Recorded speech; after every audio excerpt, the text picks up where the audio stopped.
फिर आप सभी का स्वागत है। खबरों में आगे बढ़ते हैं। एचआरडी मिनिस्टर रमेश पोखरियाल निशंक ने ऑनलाइन शिक्षा पर जानकारी दी। उन्होंने अपनी मीटिंग के दौरान आए सुझावों को साझा किया और क्या कुछ कहा, आपको सुना देते हैं। शिक्षा मंत्रियों से समय समय पर इस बीच लगातार बात करता रहा हूँ, शिक्षा सचिवों से भी, लेकिन आज देश के सभी शिक्षा मंत्रियों के साथ लगभग 4.5 घंटे तक लगातार ये मीटिंग हुई है और सभी के बहुत अच्छे सुझाव भी आए हैं और विशेष करके ऑनलाइन शिक्षा को कितना सुदृढ़ कर पाएंगे और अंतिम छात्र तक कैसे करके वो ऑनलाइन शिक्षा हमारी जा सकती है, उनकी क्या कठिनाइयां हैं और कितना पाठ्यक्रम उनके पास तैयार है और किस तरीके से वो कर रहे हैं। तो लगातार हर स्टेट ने बोला और मुझे खुशी है कि पूरे देश के सभी राज्यों का प्रतिनिधित्व था। शिक्षा मंत्रीगण थे और प्रमुख सचिव थे, निदेशक थे, तो पूरा शिक्षा का पूरा तंत्र देश भर का जो स्कूली शिक्षक है और उसमें पूर्व में भी जो बातचीत हुई है उसकी चर्चा के साथ साथ ऑनलाइन शिक्षा, जैसे हम लोगों ने कहा था कि मिड डे मील बच्चे के घर तक पहुंचे और हम लोगों ने जो निर्णय लिया था कि छुट्टियों के दिनों में बच्चों को मध्याह्न भोजन नहीं मिलता था, हमने इस समय निर्णय लिया कि वो छुट्टियों के दिन का भी मिलेगा और उसके लिए अतिरिक्त प्रावधान किया 957 करोड़ रुपए का, तो वो बच्चे को रेगुलर मध्याह्न भोजन भी प्राप्त होता रहे। हम लोगों ने वार्षिक योजना जो समग्र शिक्षा का जो है, उस समग्र शिक्षा में, क्योंकि जब तक वार्षिक योजना की बैठक नहीं होगी तब तक उस स्वीकृति नहीं मिल सकता है, तो हम लोगों ने उसको अतिरिक्त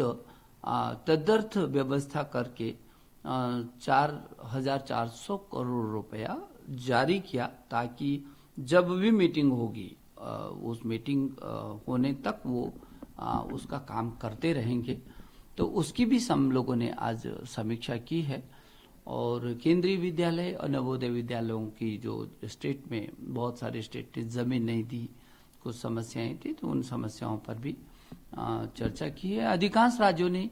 दूरदर्शन पर, रेडियो पर किस तरीके से हम आ सकते हैं और लोगों ने अपने अपने राज्यों में अपने अपने ढंग से काम भी किया, लेकिन हम लोगों ने स्वयं प्रभा का जो डीटीएच चैनल पर स्वयं प्रभा के जो 33 चैनल हैं हमारे, उस पर बच्चा कैसे दूरदर्शन पर देख सकता है, डिश टीवी पर, डीटीएच में सब उसको उपलब्ध हो रहा है, यहाँ तक कि टाटा स्काई पर भी उसको मिलेगा। तो मुझे लगता है कि आज की जो बैठक हुई है, सारे लोगों ने अपने अपने ढंग से, बहुत सारे अध्यापक किस किस तरीके से कर रहे हैं, कौन राज्य बच्चों तक कैसे करके उसको पाठ्य पुस्तकें पहुंचा रहा है, क्योंकि हम लोगों ने किताबें उसको मिल जाएं इसकी कोशिश की और गृह मंत्रालय से इसकी अनुमति लेकर के बच्चे तक पुस्तकें पहुंचे। एक जो महत्वपूर्ण विषय है, वो जो परीक्षाएं हो गई हाई स्कूल इंटर की, लेकिन उनकी जो पुस्तिकाएं वो अभी निरीक्षण नहीं हो पाई, चेक नहीं हो पाई, तो उनको चेकिंग करने के लिए अध्यापक तक कैसे पहुंचे, हम लोग फिर गृह मंत्रालय के पास जाएंगे और जिस तरीके से गृह मंत्रालय ने हमको अनुमति दी है बच्चों तक पुस्तकें पहुंचाने की, और सभी राज्यों ने लगभग वो पुस्तकें बच्चों तक पहुंचाने का काम तेजी से कर रहे हैं, तो इसके लिए भी जो पुस्तकों को जांचने के लिए अध्यापक तक कैसे पहुंचे उसकी भी अनुमति हम लेंगे। मुझे लगता है कि 4.5 घंटे तक लगातार जो पूरे देश के शिक्षा मंत्रियों से बातचीत हुई है, निश्चित सार्थक उसके परिणाम होंगे। मुझे खुशी है कि सब लोग उत्साहपूर्वक, बहुत समर्पित तरीके से ऐसे मौके पर, जबकि पूरी दुनिया संकट से गुजर रही है और शिक्षा विभाग जो सबसे बड़ा तंत्र है और बच्चों को कैसे करके संभालेंगे, उनको कैसे करके लगातार उनको उत्साह बना करके रखेंगे। मनीष सिसोदिया जो दिखे, क्या उन्होंने ऐसा कहा है कि सभी लोगों को प्रमोट करना चाहिए और इंटरनल एग्जाम के थ्रू, जैसे वो ठीक है, का हुआ है, ऐसा उन्होंने कहा है। बहुत सारे लोगों के सुझाव आए, केवल मनीष सिसोदिया जी के नहीं, पूरे देश भर के सभी शिक्षा मंत्री थे, बहुत सारे प्रदेशों के उप मुख्यमंत्री गण भी थे, तो बहुत सारे लोगों के सुझाव आए हैं कि क्या यदि ऐसी परिस्थिति रहती आगे तो जो इंटर और हाई स्कूल की परीक्षा नहीं हो सकेंगे उसको क्या करेंगे।